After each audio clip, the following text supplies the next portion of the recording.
And we are live with another episode of the Black Stitch Hockey Cast.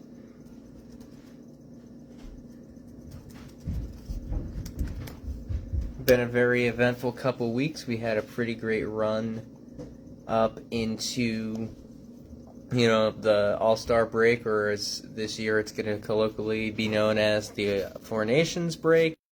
Not going to go too far down that rabbit hole to open, but it's definitely been, the run up to the break so far has all just been, really, really A-quality stuff. All of the NHL games themselves in the run up, the Four Nations break was very good. Huge fan of how that went. Really a lot of good quality content from a lot of teams to underwhelming at that point. And obviously, the number one question for the Four Nations was this going to be, the high quality entertainment, high quality level of competition we were hoping for? And, I'd say we're getting some of the best mid-Feb content. And, it's really a win-win, I think, for the league, without, again, delving into what we've seen so far in the Four Nations. But, I think it's great that a lot of guys are going to get, 10 days off here to kind of rest and relax. And those guys are probably going to be met with the energy of their fellow countrymen on their NHL club. So I think the quality of play league-wide in the NHL is really going to benefit from both the rest that 95% of the league is receiving as a result of this, but also the lessons learned in the intensity for some of the playoff pushes the rest of the way.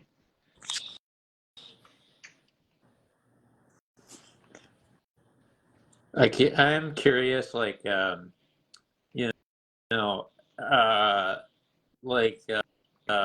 what the model is for future breaks, because I feel like you had to have some sort of push for in the off years, falling on odd number years. Just having that intervening, do we go back really now to just having it be full-fledged East versus West with actual proper five-man comp like it was pre-lockout, consistently, with some pretty memorable games going on? And do they adopt the old MLB model of whichever conference wins has the home advantage for the championship round? Because they need to provide some sort of incentive and to provide a better structure for future breaks after what they've established. Because people got a taste of a game that's a tantamount to an exhibition but has something meaningful behind it. And they're gonna want more. And there's every reason for the league to want more of it, given the level of interest that it drummed up in terms of viewership and in terms of social media engagement, search engine activity, et cetera, et cetera. So I think I hope this is an event that causes some sort of reflection. I think with the NHL deciding to bring back the World Cup of Hockey in alternating years, I feel, and maybe I'm off base, but I think if there's one thing that the NHL learned, if they still want to keep a traditional All-Star game format, I think that either I think you're definitely onto something with bringing in the MLB style format if we go back to an East versus West, but to harken back to peak 1990s NHL, I mean, this has to feel like the template for North America versus the world as the All-Star game format moving forward again. Because, if the NHL is completely fine with letting, there's 24 players on every roster, 48, 96. If the NHL is okay with letting, 3 fights break out in 9 seconds in one of 4 games that the United States might play,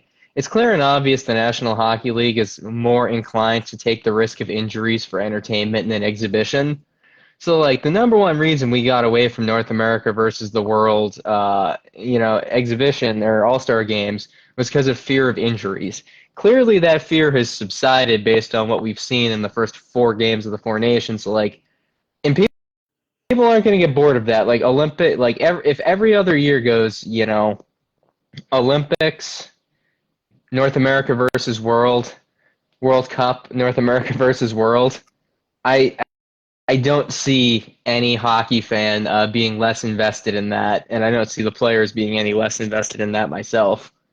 Yeah, I mean, I do feel as though the stakes are different because even as an NHL organized event, so many guys are competing in international best on best for the first time ever in this.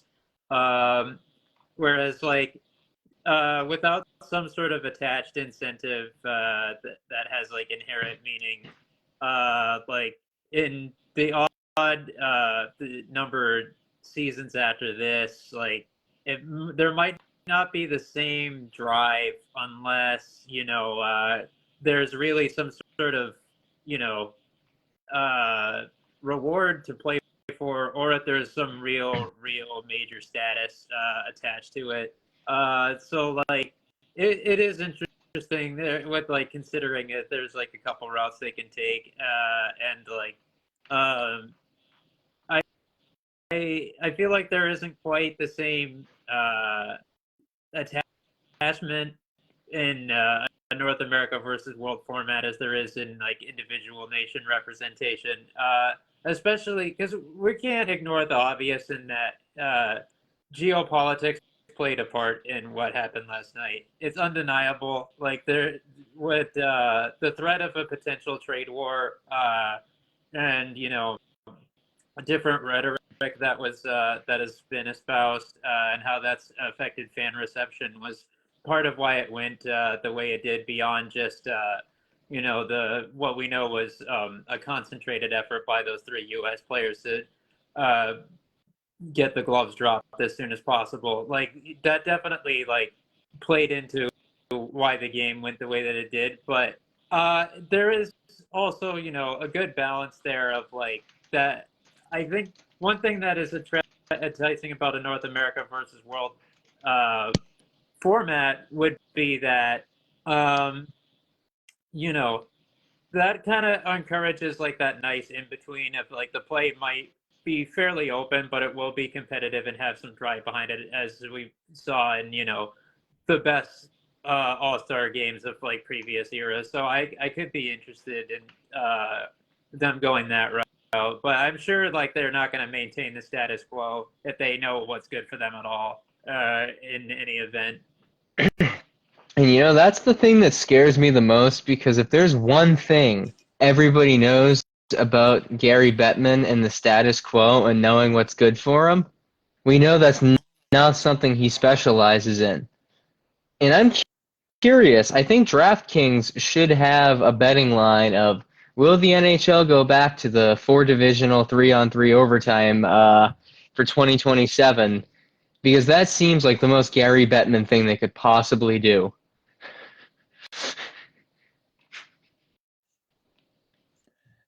And complimented, of course, by a skills comp that most people are not going to want to watch, and participants themselves have no desire to um, really apply themselves to, as we saw with Kucherov most recently. I feel like there's so many things you could do with an all-star game. Like, I would love, I don't know. This is maybe me getting a little too creative, but fuck, man, like, I would love to see the NHL, like, have, if we're gonna do, I think they could theoretically go to a tournament. And I think that, and again, this might be the most crackhead thing I say on here, but I would watch this. A 4-team tournament every year. Can be 3-on-3, should be 5-on-5. Do it over like the 3-day weekends, not even a round robin. Just, 3 games. The NHL All-Stars and the AHL All-Stars play in a tournament with the U.S. and Canadian World Junior teams from December's tournament. Who says no? Who doesn't want to see? And, the NHL guys aren't going to go full gas. The A-show guys aren't going to go full gas. Like, if we want to see an all-star competition, like, I would love to see the U.S. and Canadian World Junior teams get to play against 2 professional all-star teams.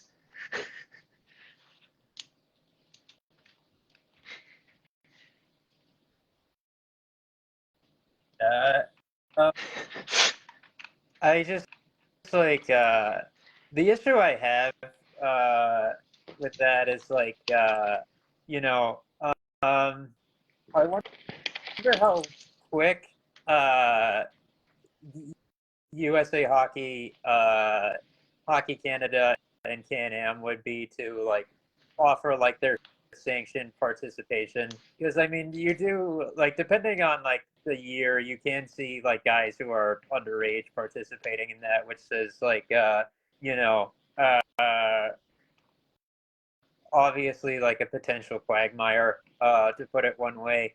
uh, if you know the thing there is like, I think really what's most likely going to happen is like, that is like an unsanctioned team that's assembled, primarily dudes that are have already like, you know, had past their 18th birthday, uh, and is going to be set up in like an informal context. But even then, it's like, are you putting yourself in the crosshairs for like some sort of retaliation? Because we know how those governing bodies are when unsanctioned hockey is played, and what the fallout for that can be, which actually ties into something that I'll talk about during my dev block, ironically enough. Yeah, I want to see the NHL with their All-Star weekends. Like, I just want to see them. Like, I think when it comes to All-Star weekend, I want to see people go big or go home. Like, even if it's the stupidest fucking idea, like if the NHL shifts up its All-Star offerings every 2 years and just is basically flinging shit at a wall to give me the most entertaining weekend of hockey possible, like, I'll take 7 crazy ideas in a row, even if none of them stick, just for the sake of they gave us something nuts. Because, like, I think that's really just what's gone wrong with, the Pro Bowl and NBA, like, as opposed to the MLB, who, just has a product that isn't complete shit, so they stick with it. But, just like I just want, like, when they first introduced the draft in their All-Star game, that went over well for a year. When they first introduced the 3-on-3, that was good for a year. If the NHL just throws a completely asinine batshit concept at me every 2 years, uh, that's probably for the best. Like, don't. I'd rather have them reinvent the wheel every 2 years and do something crazy than give me something that no one cares about. Yeah, at the least, just like you know, just cease to marrying yourself. Just cease marrying yourself to an idea that has like a limited shelf life, as has been the case like over number of on a number of occasions over and over again. Really, like it's just you know, uh, just like contracts. Uh, it's not bad in the immediate, really. It's that they end up aging poorly. Yeah, for a sport that does so many things so well, you'd think that you'd think that the NHL would like watch an episode of Kitchen Nightmares or something and understand what their staple dishes are that they serve up to their fan base every year. And as long as you keep the staples, the Stanley Cup playoffs, trade deadline coverage, decent broadcasting, as long as those three core tenets and you don't fuck with the product on ice too much, the league has so much freedom because, like, sure, are NHL fans and hockey fans the biggest gatekeeping fucking boomers of all time? Sure. And, we extending over to some of the fireworks from last night as I was watching the game with, Task friend of the program and my wife, like, I looked at her, I looked at them and said, our good buddy Eric, friend of the pod, probably has a massive raging boner right now because there was 3 fights in the first 10 seconds. Every dude over 50 that watches hockey probably had their ED cured for like 5 minutes after that. And then the rest of us got to watch 59 minutes of great ice hockey. And that's exactly what the league needs. Hell, it was 9 seconds. They got the single-digit mark, but alas, they did not surpass. They did not match that Bruin Stars energy of 3 fights in the first 4 seconds from the 10-11 season, where you had freaking like Brian Sotheby towing off with Adam McQuaid, etc. In a moment that I'll never forget.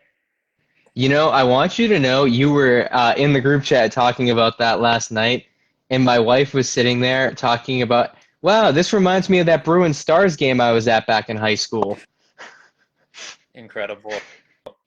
So I got I had first person testimony from in the garden, first person testimony from remarkably wherever you were viewing from, and first person memories myself of watching it on God on NHL on the fly, probably at 6 a.m. the following morning. And it's definitely a weird moment in my brain now. Yeah. Also, there's nothing I find better introducing new people to this sport before I hand you over to Prospect Circle.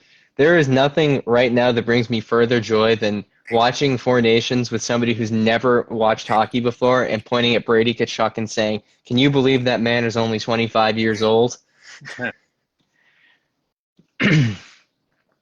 So, and while we're talking about people who look way older than they are, I think it's a good time to pivot into prospects and dev leagues. Jesus Christ, I can't speak. All good. So I'm gonna just jump right off with the biggest headline of the week. Like, yes, bigger than the record or quasi record, I suppose, that I'm also going to talk about during this. Uh, I don't really know what angle to take this from because there are a lot of different sources saying kind of conflicting things on this. But the biggest news break on this was provided by Cam Robinson of Elite Prospects. By way of Penticton being the newest expansion club to join the Western Hockey League, which will happen next year.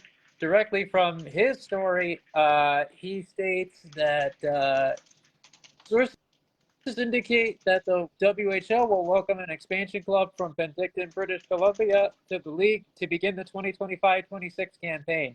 The newly created reportedly already paid a substantial 7-figure fee to the Kelowna Rockets for bringing a team so close in proximity to their operations, as they have territorial claims for that particular region.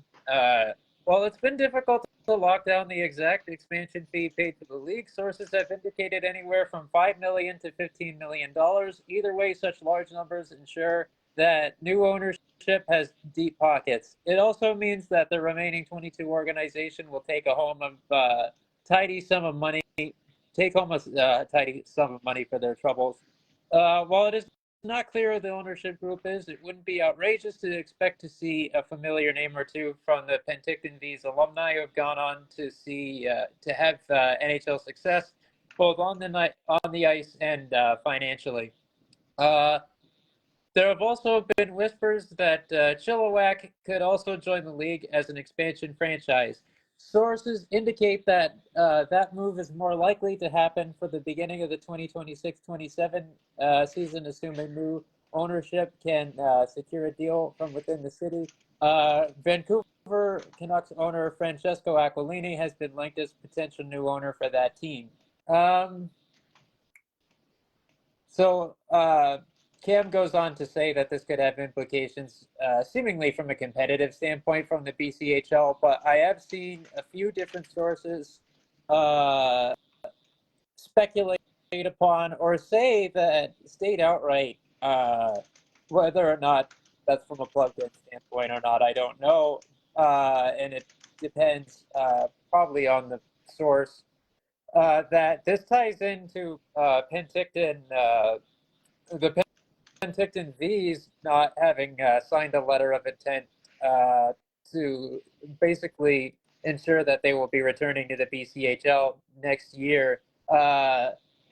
And I've seen at least one source say that that was the delay in what in them paying out that expansion fee and the territorial claim money to Kelowna. But Robinson also states, as noted, that that money's already been shelled out. So who knows? I mean, like, I feel as though that it's pretty obvious that this is a legitimate story and that we are going to be seeing expansion to the dub over the next couple of years. But how that shakes out, and if that involves both the Chilliwack Chiefs and the Penticton V's, either applying for reinstatement with Hockey Canada so they can rejoin the CHL, which seems pretty far-fetched to me, or if it just means an expansion franchise that directly threatens the viability of those BCHL clubs.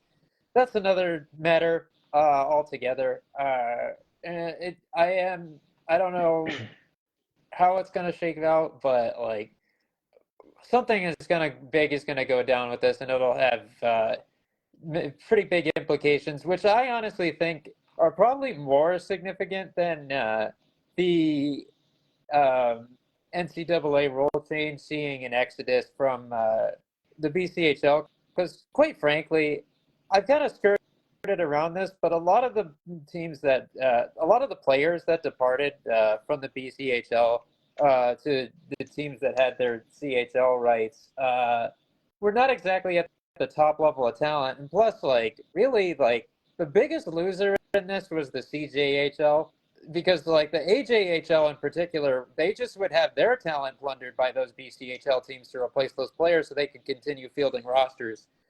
But with this, you got big money in an established league fighting against you in your own city. So, like, that I imagine has bigger implications than those changes. I would say. Yeah, so big money's got. Sorry, I immediately just heard the rest of that entire bit in Trent Reznor's voice. I know it's got money and not big money, but man, that the dissonance cognitively hit real weird right there for a second. It's valid because I also had like a hole in my head as I was speaking. So yeah, I totally get that. Let's see. Speaking of the WHL, as part of his ongoing, very successful D+2 campaign, wherein, of course, he was traded from Kelowna, appropriately enough, during their rebuilding phase on what's been like a difficult year for them, in which it seems like they're starting like a soft reload so they can be prepared to compete again for when they host the Memorial Cup next season, to the Spokane Chiefs, who now have a fucking incredible roster and just have been a dominant force that very rarely loses ever since that impressive trade deadline that they had, complementing an already good team with, obviously Berkeley Catton being a major driving force. And Drew Crystal was the first WHL skater this season to reach 100-plus points. Can't stress it enough. The Washington Capitals really got a gem with that second-round selection in 2023. Like, he had a phenomenal NHLE DY. It didn't really bump up much in the NHLE respect relative to expectations in his D+1. But I mean, to be fair, he went from a very high NHLE to having another really impressive season. So, like, how much room for growth was there really? But this is three consecutive 100+ point seasons in the WHL for him now, to where like their future plans. I had to imagine that he's going to feature in them pretty prominently once he gets called up to the Caps full time. I'm curious if that happens before this season is up, or if he is a threat to make the opening day roster next year. Let's see. Of course, it depends on like what happens with Spokane's postseason run. You never know; they might be taking the WHL title when all is said and done. Like, let's see. Michael Misa also has been doing some pretty impressive stuff during his draft year with Saginaw in over in the OHL. I believe, yes, I did see he was the first player in the OHL this year to pass the century mark, which, as you know, a draft eligible player is a pretty remarkable achievement. But beyond that, the hat trick that he tallied last night was pretty significant. The first goal of that game was enough to give him his 48th of the season, which surpassed Josh Shalla for Saginaw franchise record in a single year, which Misa achieved in just 50 games.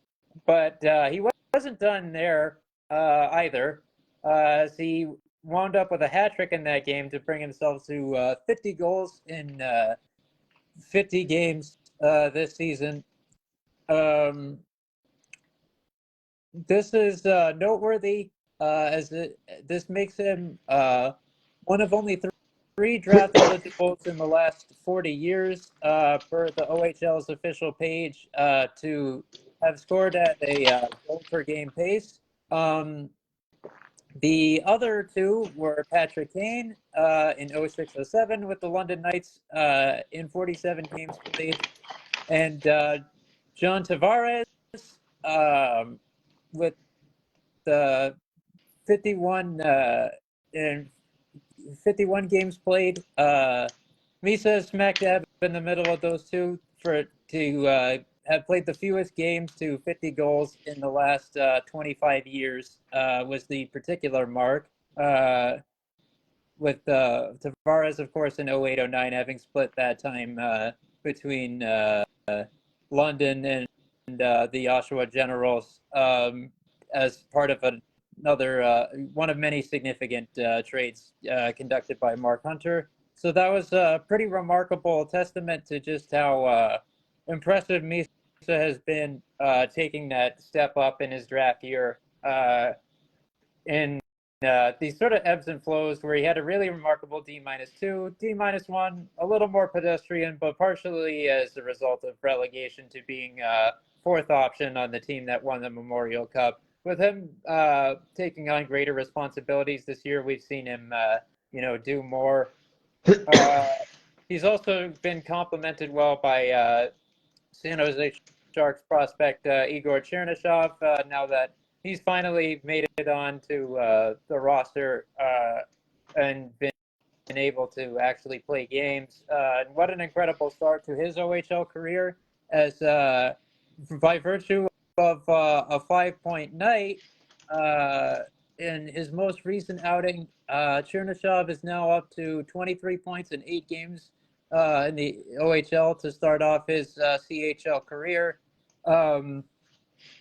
marking an almost 3 points per game pace, which is really incredible for a guy who hasn't played in nearly a calendar year at such a young age. I had to think that bodes well for his development. Didn't have much rust to shake off, and apparently can overcome some pretty significant roadblocks from how it looks. Was there one more thing? Let's take a look at the CHL playoff picture for a little bit. Let's see, because it is starting to shape up a little bit more. Da, da, da.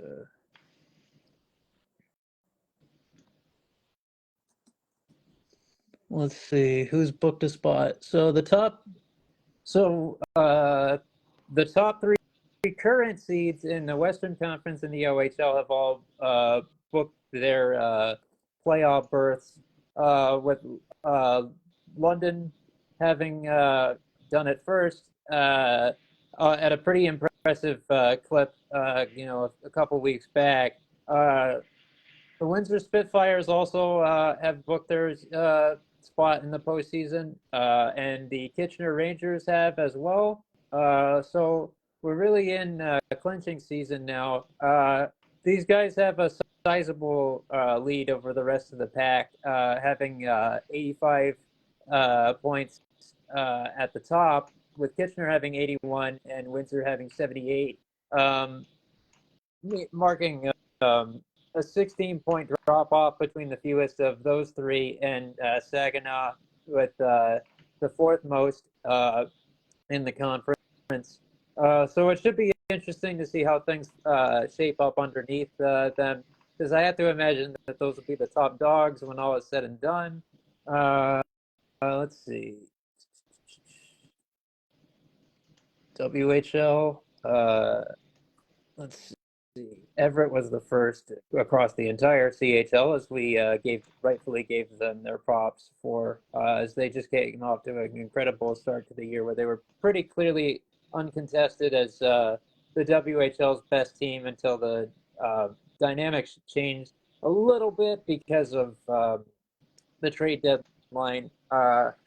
Really bolstering a number of rosters. Spokane most notably, but not just them. BC division leaders, Victoria being another one. Victoria is kind of like inching closer and closer to getting their spot cemented, but fell in the shootout to the Vancouver Giants last night after having defeated them 5-2 at home in their pink in the rink night, while also having the out-of-town scoreboard not fall their way, as Kamloops was able to beat Kelowna in regulation with only a few ticks left on the clock. But I have to imagine they'll be pretty close. So as of right now, the WHL's postseason spots are all up for grabs other than Everett, but Victoria has been on great form, still leading the BC division. Sorry, slip of the tongue there. Still thinking about the potential power dynamics. Yes. Spokane leading the U.S. division by a pretty good amount, and obviously, surging, by virtue of just being on that incredible form at the roster that they have. So those are the top three spots in the West right now. Medicine had in the driver's seat in the Eastern Conference with the number one seed, 76 points. The Prince Albert Raiders, second seed currently with 64 points. Lethbridge, 71 points for the third seed. Of course, the Calgary Hitmen are level with them and have a game in hand, so you never know how things might shape up.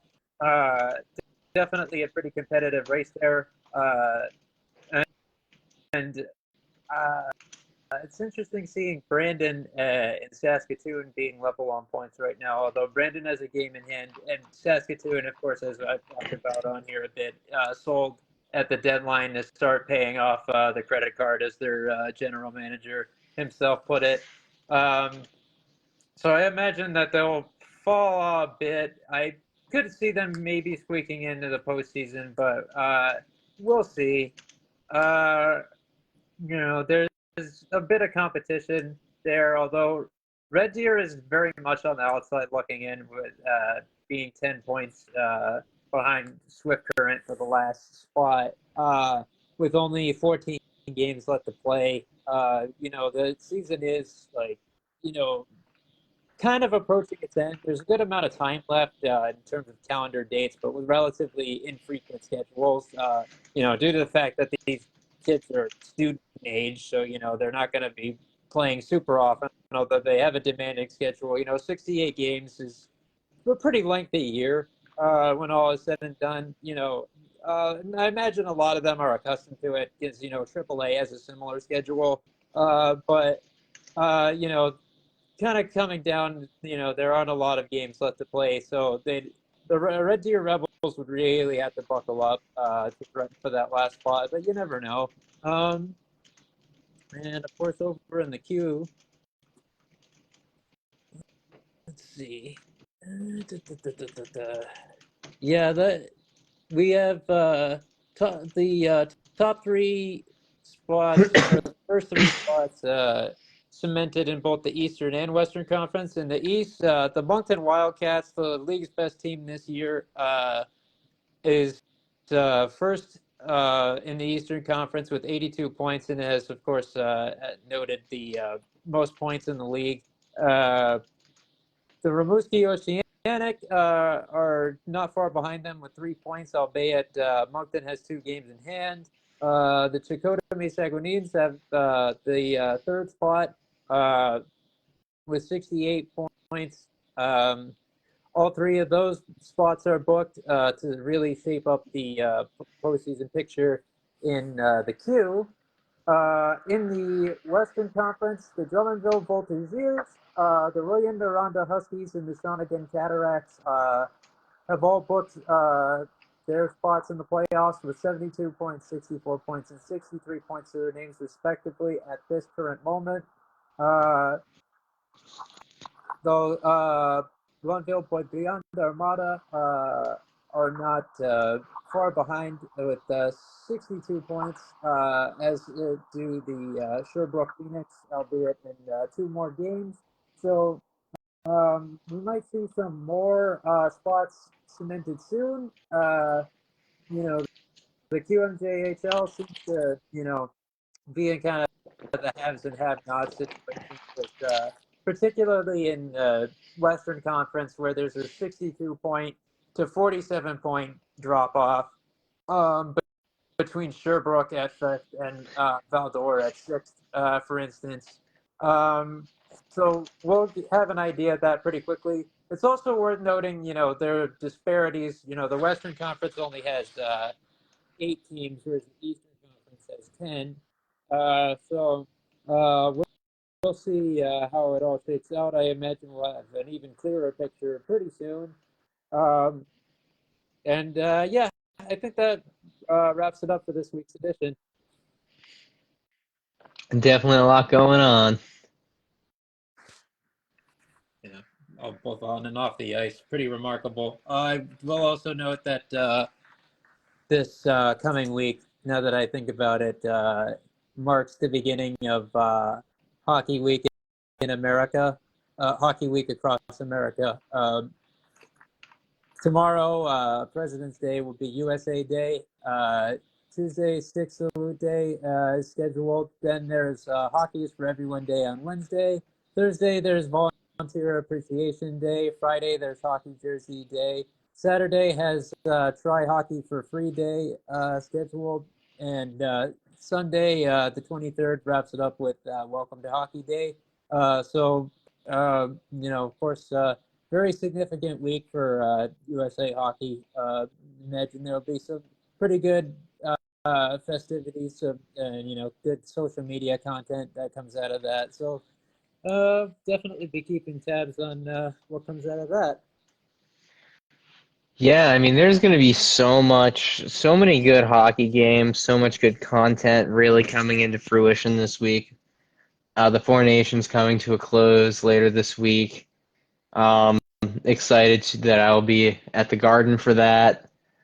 Super excited for the UMass Bash, where Lowell and Amherst, well, both nationally ranked, will square off to probably the way that they're playing. The loser of that, this week on, I think, Thursday night, that's probably going to have, I'm jumping ahead a week.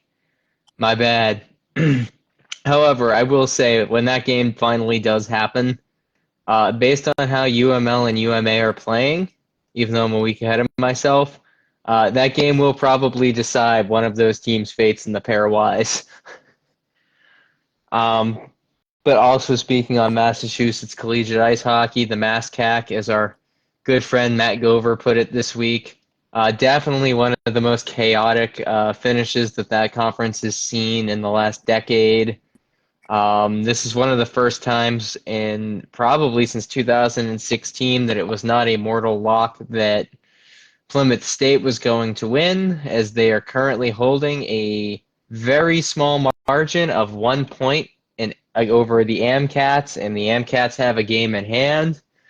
So we may see some real chaos in our favorite but also least favorite Division III ice hockey conference. It's not really our favorite, but it's going to be really fascinating to see parity at the top, parity in the middle.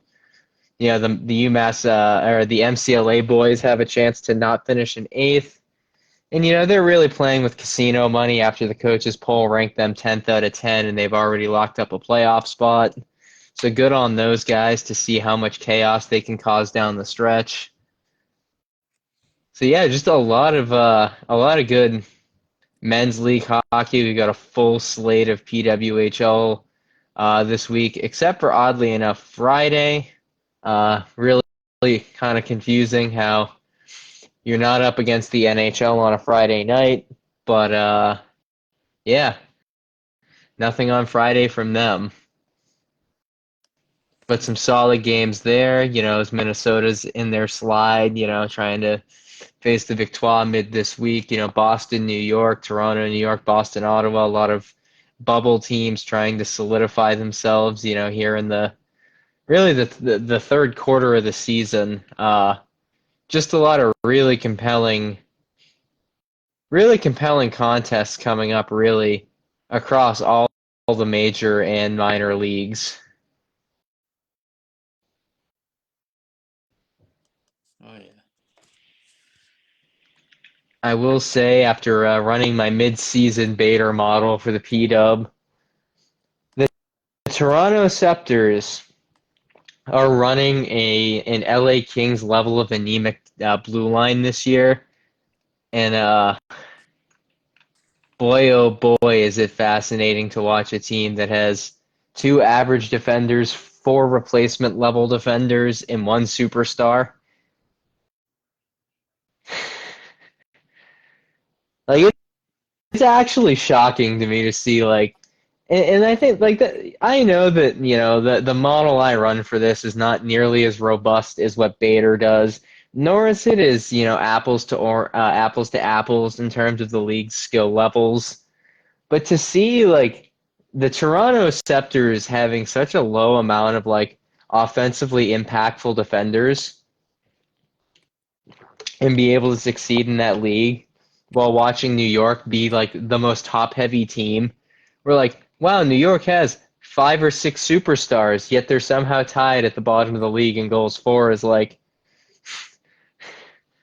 it's so fascinating to just see, like, old school hockey roster construction where you're still gonna see one line teams and defend teams with no defend like scoring capability from their back end. It's nice. It's almost like Don Sweeney built the Toronto Scepters.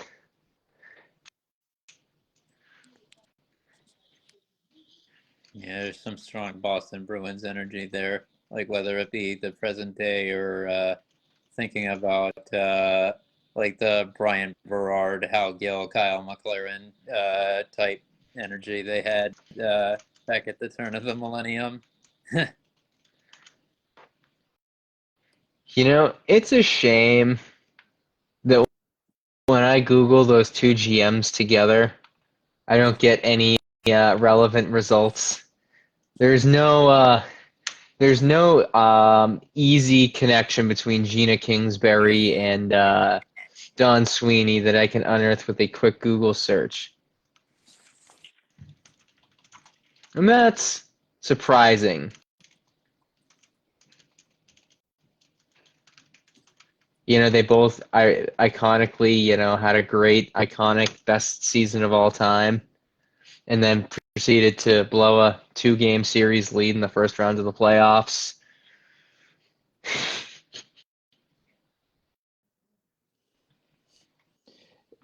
If you took an even bigger leap, and as I just learned, and look for Gina Kingsbury and Mike O'Connell in tandem with one another, it literally will tell you at the top of the page, it looks like there aren't many great matches for your search. That's fucking hilarious. That's even more esoteric. So despite the fact that Kingsbury and Sweeney's last names end with the letter Y and they've had similar results in roster construction, no crossover there. That's probably I'm more surprised by this than I should be, but that does say good things about the PWHL's Canadian franchises. And I use the term loosely because they're all entities owned by the league. Yeah, I guess that makes them a franchise. I digress on business terminology here. But it really speaks volumes that there's no correlation between Kingsbury and Sweeney because, like, if you have any inkling of connection to higher ups in the Bruins organization, there's a pretty high probability you're involved in some sketchy backroom dealings. So that's good for the P-Dub and Gina Kingsbury that there's no direct connection to Don Sweeney or Cam Neely.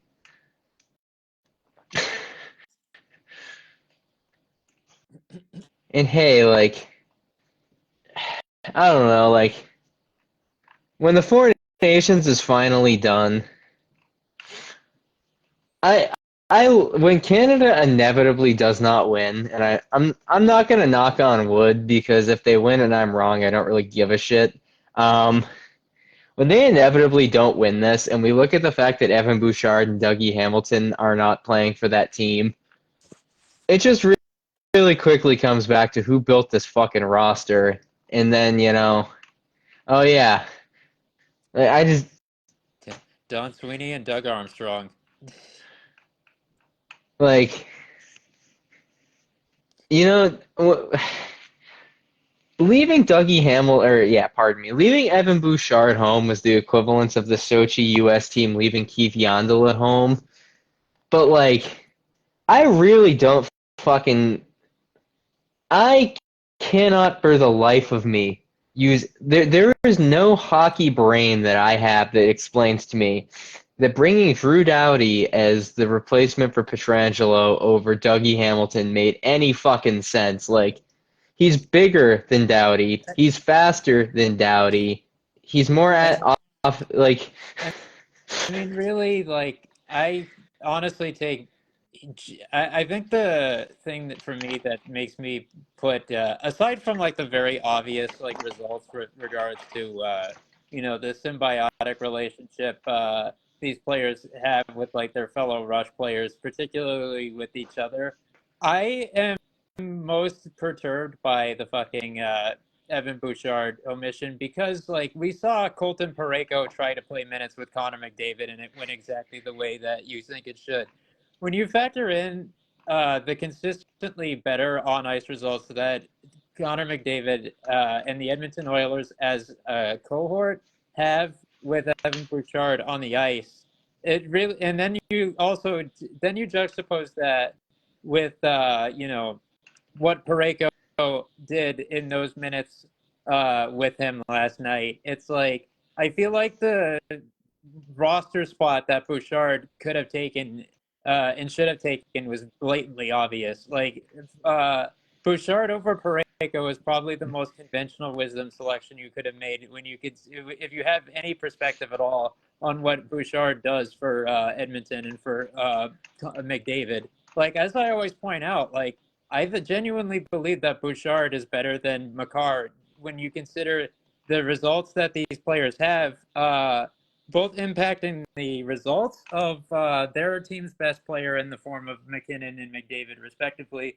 as well as the fact that Bouchard has better results and puts up better numbers away from McDavid than Makar does away from McKinnon. Like, I would genuinely, like, if you could, I would even go as far as to say, like, the Makar thing could have been avoided if you had even so much as picked Bouchard over him. And I will probably get crucified by any Canadian media member who happens to see this, but I fully believe it 100%. Oh yeah, like I completely understand the perspective. I mean, man, like for me, I just look at the way Don Sweeney builds rosters and like Colton Parayko over Evan Bouchard is just the Team Canada equivalent of Nikita Zadorov over Matt Grzelcyk. Like, It's yes, not though, because Matt in Grzelcyk terms of isn't. No, I don't have time for this comparison at all because you're comparing the guy who's the best defenseman in the league to some scrub who got traded who got signed to Pittsburgh for that shit deal. Like, even on its face, like, I just do not have time for that. it's what I'm getting at is stylistically speaking, this is a guy who has no wisdom for having any level of offensive competency past maybe one guy on his blue line.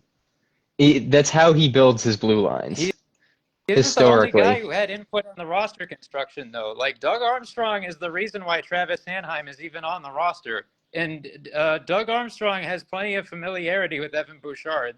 So, like, I mean, like, I genuinely have reason to think that there's a better comparison to be made here.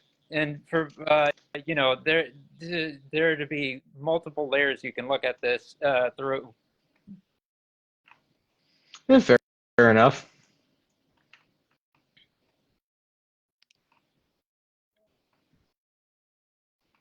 Like, I think that we can't just pin all the blame for what's wrong with this on just Don Sweeney's shoulders, because I mean, like, when you look at the input that Armstrong had on Sanheim being on that team, like I just like, and you have to be really, really grateful that it seems to be that due to the emergency situation, that the nuances of whether or not Thomas Harley is eligible to be, a replacement player on that roster in a proper context and not just like an emergency backup defenseman, so to speak, which we got clarification on from Freege, like, that the input that Armstrong had on the team was so heinous that they're really, really fortunate that they can just slot Thomas Harley in for Travis Sanheim for that next game and have it be a legal move. Like, they can do that without any problems. And like that, the blame for that rests solely on Doug Armstrong's shoulders that was even a thing. So like, I really think that, you know, we got to look at the full picture here. It's like I always stress with like the draft process. It's not just the GM who's like really involved in making those picks. Uh, the head of a team's amateur scouting department is usually the one compiling the list and has the most input on how their draft procedure goes.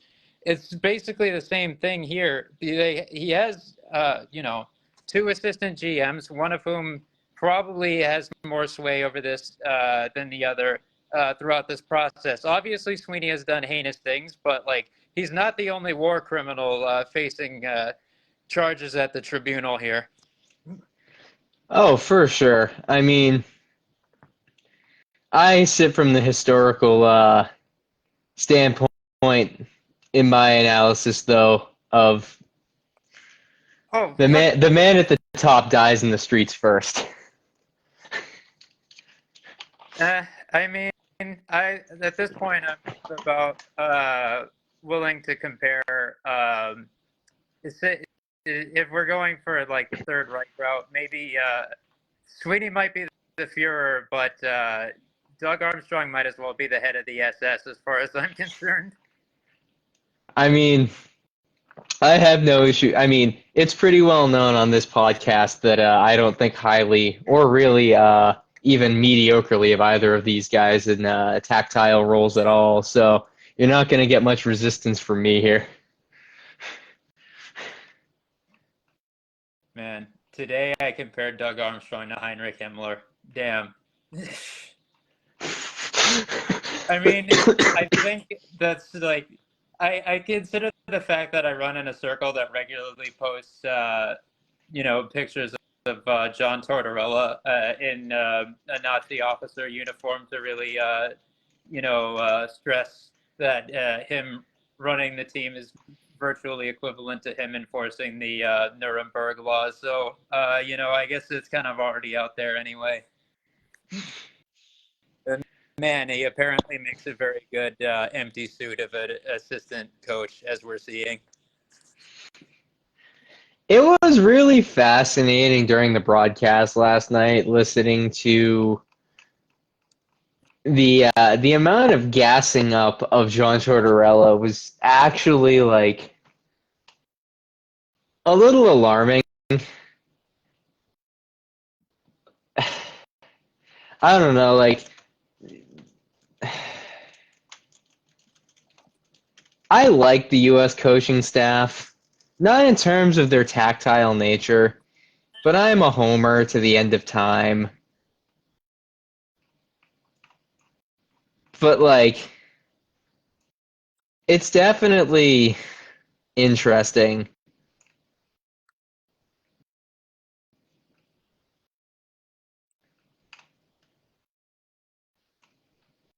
I wonder, now that I kind of think about it, how does this tournament settle into the logic of a triple slash quadruple gold club? Like, If I yeah. I mean, it's effectively equivalent to a World Cup of hockey. So, like, it's an NHL organized event. So it probably just won't, because Yeah. like that's always been Stanley Cup plus IIHF sanctioned events. So, Yeah. but like, I mean, I'd say that it counts more in like the overall canon than as like a best on best tournament than a world championship gold. Like it's not even close as far as I'm concerned. Like I would take anybody's World Cup of Hockey gold medal and place it in higher esteem than any world championship gold that's ever been won. You know, not counting the years where the gold uh, and the gold in the World Championships were considered equivalent, or rather that the Olympic gold medals were considered World Championship gold as well because they were merged into the same event for a period of time, like a couple of decades, I think. Those count, albeit if they coincided with years where the Canada Cup, which was the World Cup of Hockey's predecessor, occurred, another tournament that I hold in high esteem as far as the overall canon goes. Then yeah, that's a little less significant.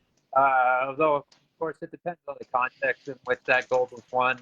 Of course, like you know, I'll always maintain, like, obviously, like, Soviet hockey, very important innovations were introduced there, but like the competitive advantage those guys had by having a significantly like more thorough training schedule than their opponents, like really diminishes their accomplishments. Like, those guys were able to train and play on a full time schedule by being given like a very like given like very mercurial and like or very rudimentary like very insignificant work, whether it be with the military or with the company that sponsored their team, and then just were permitted to train all day. So it's like, yeah, I would hope that you're winning gold like 10 out of 12 times in some like Bill Russell Celtics type shit, as you should be.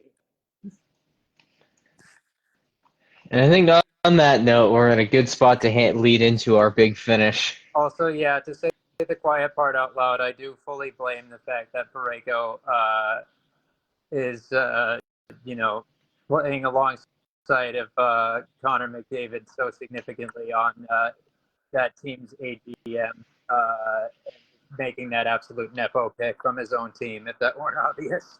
But I think we kind of all knew the subtext. But I have a proposal this week about something I would like to see in the next collective bargaining agreement. It's particularly pertaining to contract structures. Um, So I was thinking about something in the wake of the acquisition of Alex Bregman on the free agent market by the Boston Red Sox. And it's like, yeah, okay, you probably am wondering where I'm going with this, where we're looking at something with a vastly different financial structure, wherein, the salary cap is effectively non-existent, being replaced by a luxury tax system, and and with these contract figures being higher.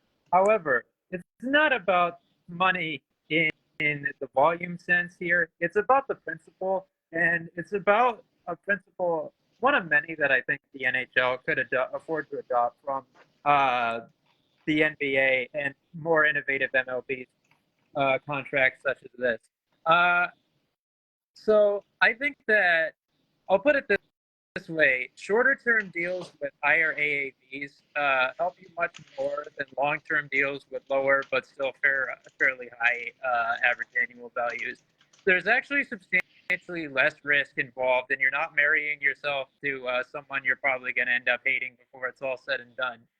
Uh, and I think this is the route that smart teams will go as the cap increases, and the rest will probably still make the same self-inflicted wounds anyway. And I'm curious if baseball will adopt that model from basketball, and it'll become more of a norm across sports with that Alex Bregman contract uh, serving as a precedent. You might be like a casual observer or just a Red Sox hater and observe that deal and like, look at how much money they're paying him by year. The whole point of that AAV being so high was so that disregarding the fact that there's deferred money involved and opt outs after the end of both year one and year two available to him.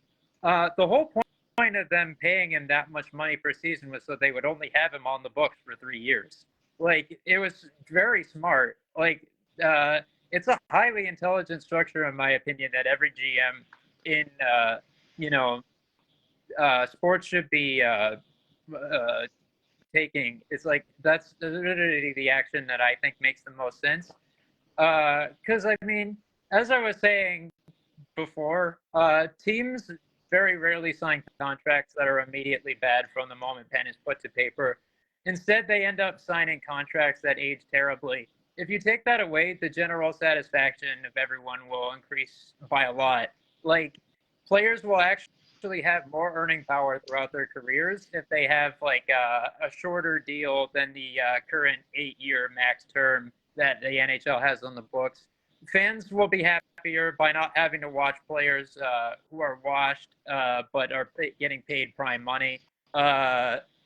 And teams don't have to throw away entire seasons waiting for their awful contracts to expire or get to a point where a buyout is palatable. So what I think should be involved in the next CBA. So the NBA does it a little different. It's 4-year max term most of the time, with special circumstances allowing for 5-year contracts. So, you know, as exemplified in the as embodied in the Supermax deal when a player is eligible for it.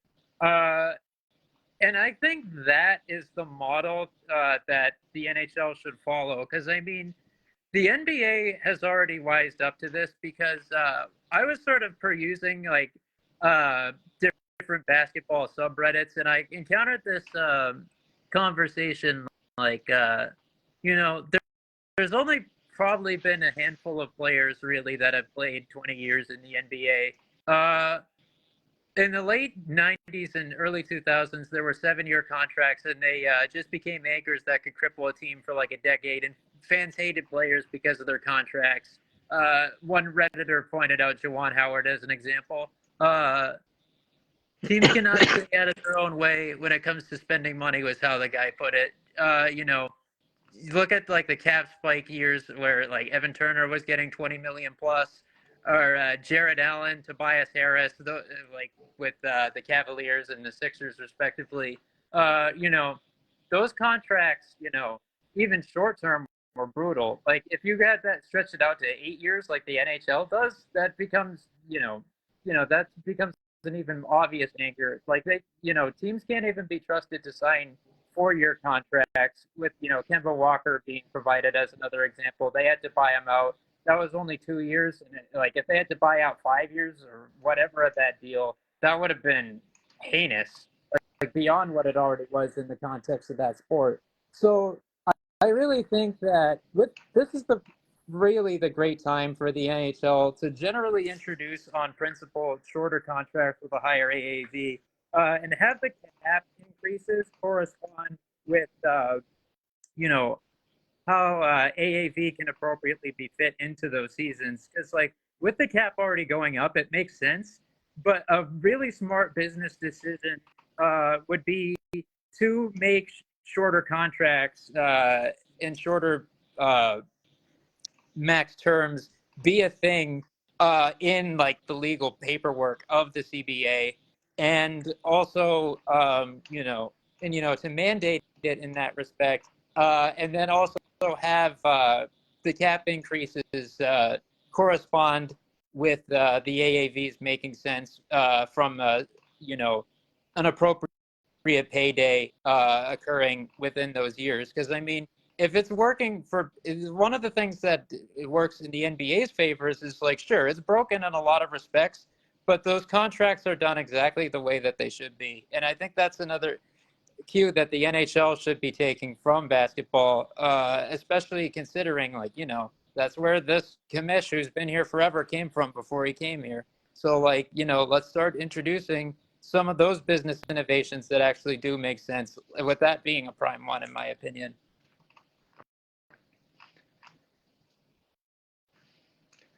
For this week, really just wanted to touch base on Mike King's success, keeping it in the backyard. He's the current video coach for the U.S. Team at Four Nations. He's one of many good local guys.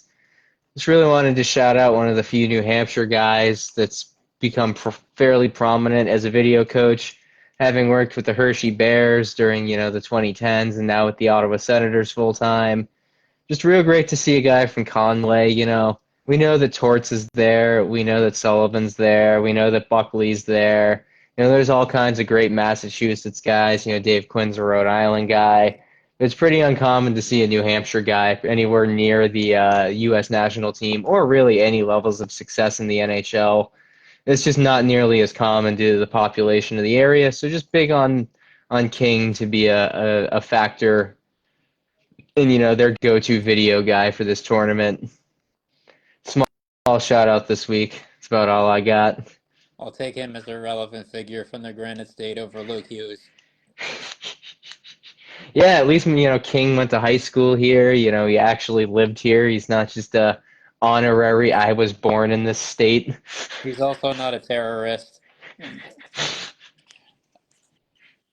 And you know what, though? His elder brother ain't doing much better. And I do mean the middle child, considering how just invisible he's been, just clearly out of his depth, playing on the wing, and just completely disappearing when having to play through any contact. Because in these high comp games, I feel like his evasive skating ability just completely goes out the window, because everybody else is who will close on him is a fast skater as well.